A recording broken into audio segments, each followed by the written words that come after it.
Good morning, I'm Niva Retimanu, and this is your morning news fix for Wednesday, 25th of March. In this update, a coroner's dismissed claims Southland man John Beckenridge staged his own death and escaped overseas with his stepson Mike. Coroner Marcus Elliott has been looking into their disappearance in the Catlins 11 years ago. The coroners concluded it's more than likely Beckenridge and Mike died due to injuries they sustained when the vehicle crashed into the sea. That's despite Mike's mother being convinced the pair are alive. Coroner Elliott says their bodies were washed away and have not been found, and deemed other theories about what happened implausible. The Reserve Bank governor admits many Kiwis are doing it tough right now. Anna Bremen says rising fuel prices are likely to lead to higher inflation and weaker growth over the coming months. She says it's too early to say how much that will push up inflation across the board, or whether the official cash rate will need to be hiked earlier than expected.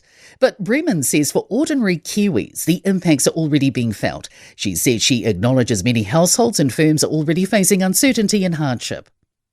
An advocacy group is labelling the government's fuel relief package woefully inadequate.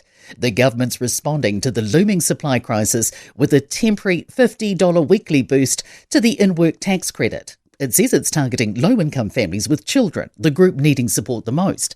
But Child Poverty Action Group's Isaac Gunson says there's nothing for many families, including benefit-dependent households. He says nearly 250,000 children live in households relying on a core benefit. Another surprise for Hawke's Bay, with McCain proposing to close its Hastings vegetable processing plant next year.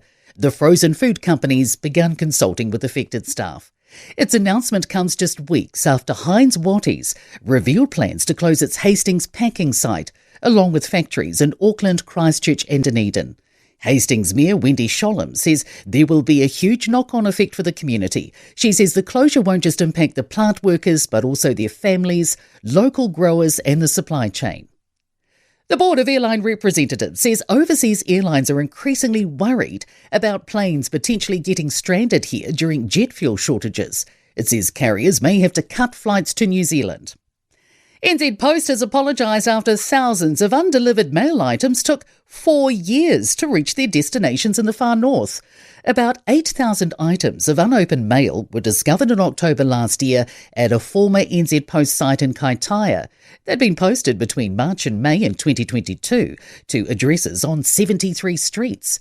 Affected residents have been notified and an internal review's been launched. In sport, Tiger Woods will play competitively for the first time in 13 months on the final night of the Tomorrow's Golf League season. The 50-year-old's been sidelined since a back disc replacement in October.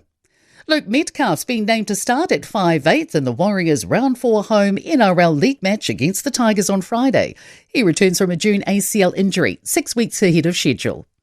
World Cup dreams live on for 26-year-old Chiefs wing Emoni Narawa after re-signing with New Zealand Rugby until 2029. I'm Niva Retimanu and that's your latest news fix. We'll be back with the next update at midday from the Newstalk ZB Newsroom.